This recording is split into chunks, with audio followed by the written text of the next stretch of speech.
Hello everyone and welcome to Great Deltan. It's been quite a while since I've posted a video.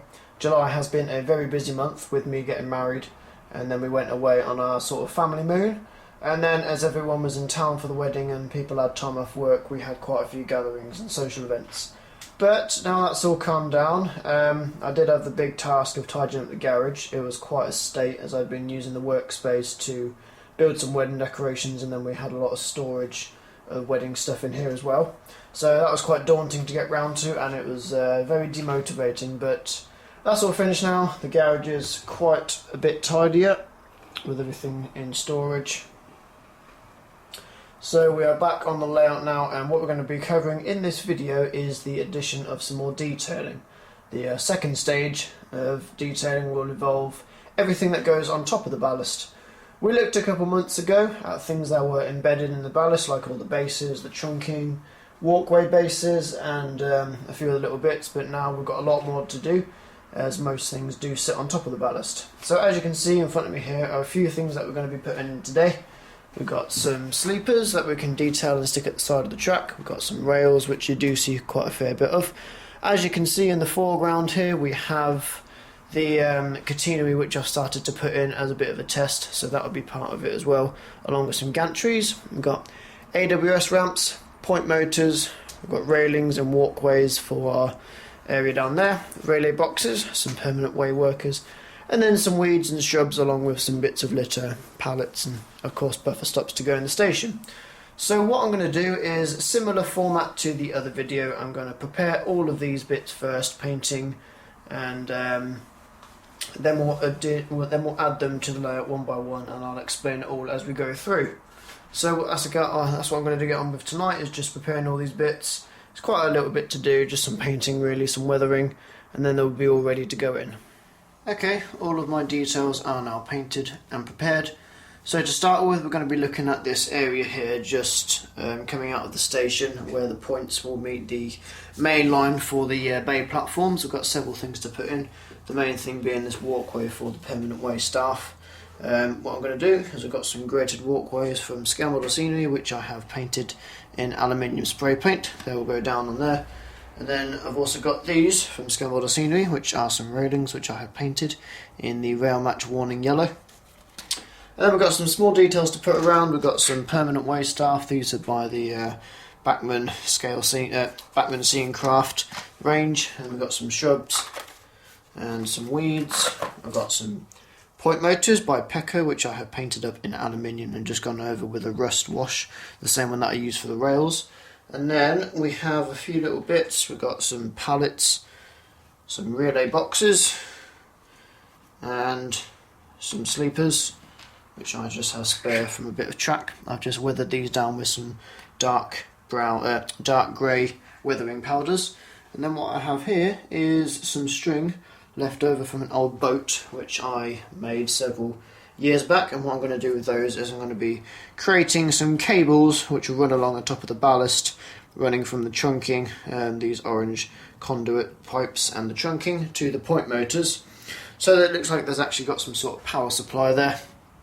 And then the other thing I'm going to add are some rails just sitting at the side of the ballast. You'll find numerous sort of stray rails just sitting here, there and everywhere, either left there by permanent way teams or strategically placed, so it's easy to replace rails in the future. I have cut these to a scale length of 60 feet, which is what they'd be in real life, and then painted them in the Humbrol rust wash, and then I'll just stick these down, probably give them a weathering of some sort, and then they'll be nice and effective there. So I'm going to get on with all this now. I'm going to stick all this in, and then that'll be the first part of the detailing done, and we'll move on to some buffer stops after that.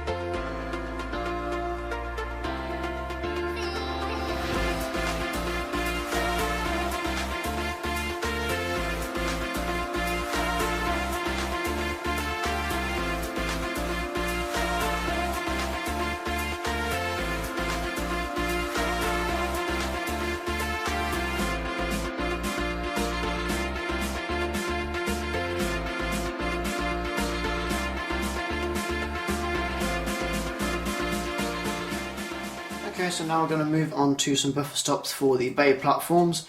In terms of N-gauge modern buffer stops, there aren't a great deal available, ready to run that is. So what I've got here are the buffer stops which I used for my old layout, and I've been able to salvage them. These are 3D printed buffer stops which are available on Shapeways, based off the ones at London Paddington, and they're a nice modern design. They're very similar to the Acura scale ones that are 00 gauge. The only thing that they don't, of course, have is the LED. So what I've got here are two nano LEDs from small scale lights, and then what I'm going to do is just add a little rod onto these, mount the LED, and then obviously I'll wire that into my 12 volt lighting bus, and then just stick them to the track, and then it's all nice and done. Fortunately I've already painted these, as these are on the old layout, so there's not a great deal to it really, just a bit of wiring and obviously mounting the LED. So that's the job I'll get on with next. Okay, while the parts are drying for those buffer stops, I've just been round and stuck in all of the rest of the relay boxes. I have added double sections of trunking to accommodate for these relay boxes, and they're just sort of spread out in various places around the layout. No particular function or order to these, I've just sort of spread them out so there's a bit of detail here and there. So while those bits are drying for the buffer stops, I'm going to go around and put in some bits and bobs. So what we got here are these rail links which I've put in here on the edge of the station, and I'm just going to put some of these in the middle of the tracks, because you'd see a lot of these on the main line just sort of spread here and there. Again, these are the 60 foot lengths in scale terms, and they've just been painted with the Humbrol Rust Wash. I did do these on the old layout, but I had trouble with some of the trains catching on them, and I think that's because I may have stood them up on their actual ends rather than lay them down on the side. So, lessons learned, and I shall be sticking them flat on their side so they sit a little lower this time. We've also got some AWS ramps here by Pico. I did have a lot of issues with trains catching on these on my last layout, so I'm going to try and put them in between the sleepers as opposed to on the sleepers. You see these little brackets here that are meant to sit on the sleepers where they'd be bolted in real life. I'll try and put those between the sleepers, and maybe they shall sit a little lower so they don't foul on the trains. AWS ramps are used to indicate drivers of a change in signal, such as a hazard or a caution at the next signal. They're generally used on the high-speed lines to give an extra indication to allow for extra time to slow. So they'd usually be placed several hundred yards or a couple of miles before a signal on this layout. Obviously it's going to be difficult to replicate that, so I shall put them on the outer lines. I shall probably have one over here on the left hand line heading towards that signal there, and then I'll have one similarly placed around here for the signal gantry that I plan to put in around here. So I'll probably try and use all four, and then I may have a couple at this end of the platform as well, just for a bit of extra detail. These come plain, so I've just painted them in some aluminium paint and some rail match warning yellow, and then a bit of gloss black for the fixing plates on the front. We've also got some more sleepers here which I might spread here and there. These are just spare what I had from the track laying.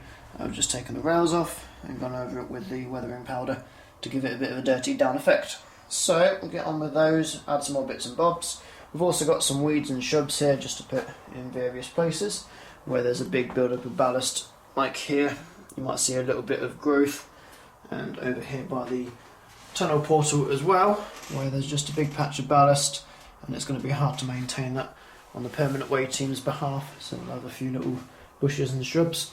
And of course, the cat has joined us again.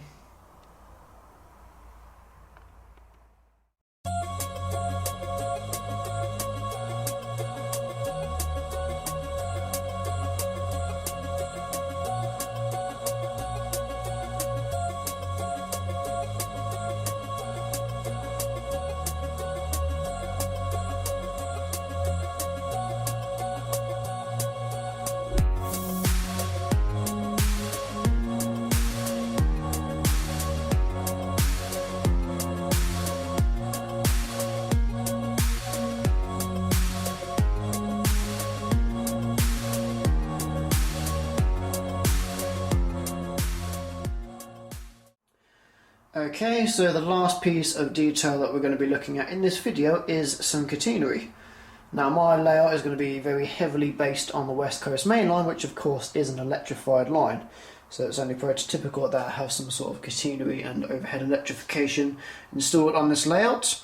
For that I'm going to be using two different products. Number one you see here are these dapple masts.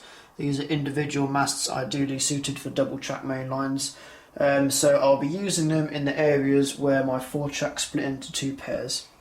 As you can see, I've already installed some here and they look quite good. I do like these masts, they make for sort of good angles and relative realism.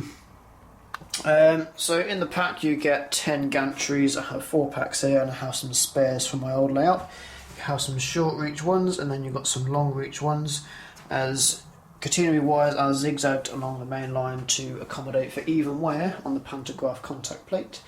So they are usually fixed with a wing nut and a washer underneath. They've got these little threaded rods on the end of them. However, because I want access to the track and I don't want them to get broken as I'm cleaning it, I'm just going to slot them in and they can be removable as and when I need to clean the track. So that's going to be what I'm using for the double track areas. And then I have these end brass gantries for my main chunk of the line where all 4 tracks are together. So these gantries will span from base to base and they'll come overhead and they'll have all the support wires and pulleys on them. But you do have to build them up and they do take quite a while. I have 8 more to build. I have 2 already built up over here. They're quite detailed gantries. They can make quite a nice addition to the layout if done well.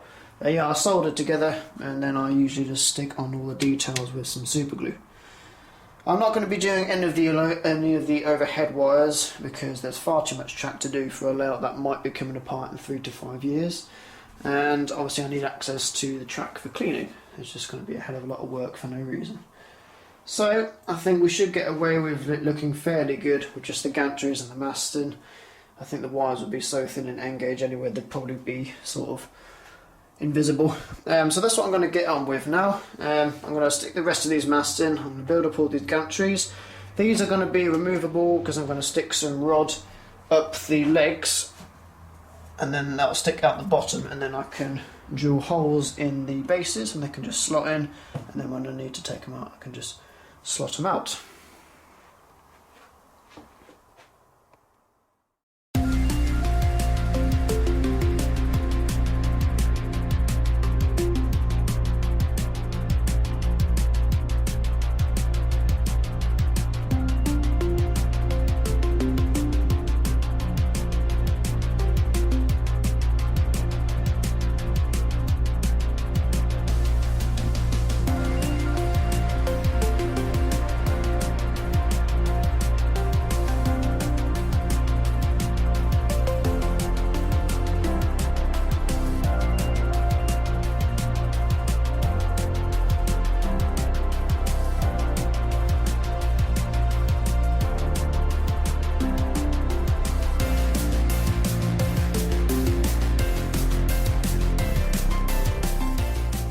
All of the gantries are now complete.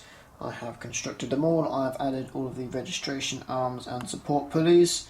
They're all below the gantry. There's quite a few different variants you can get, but I've just done them in this sort of way which looks fairly neat and fairly realistic. I have gone over them in some metallic paint which is mixed with a bit of roof dirt to darken down the tone a bit, just to give it that weathered feel, and then I've stuck all the insulators on as well, and they've been just coated with some dark rust weathering powder by Humbrol. So they're all ready to go in now. I've added these plastic rods in the legs to enable me to stand them up without having to glue them down. So in a similar method to the way that the masts here are just fixed in, I can drill a hole in the base and they can just slot in. Now each one is different. It's been quite difficult to get them exactly the same. There's always a bit of variation in how they're constructed, so the distance between hole centres isn't always constant, so they'll probably each have their own specific place within the base depending on how far apart the hole centres are. So when I take them out I can either colour code the rods with a bit of paint, or I can just keep them next to the bases where they're supposed to be situated. every time I need to take them off to do the track. So that will be the last job of this video, drilling some holes and sticking these in, and then we're all ready for some running shots and to finish this video.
Right, well, thank you very much for watching. This concludes the initial section of track laying and track detailing, so we'll be moving on in the next video to some scenery that's not directly track related.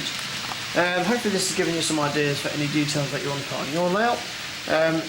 We're looking quite busy now, we're looking quite detailed, it's getting a lot more realistic, so I'm happy with how things have turned out. Yeah, so I'll leave you with some running shots of everything. Trains look quite good going under the new Catenary. It's got a very West Coast mainline feel about it, so I'm very happy with how things have turned out, and I'll see you next time in another video. So bye bye.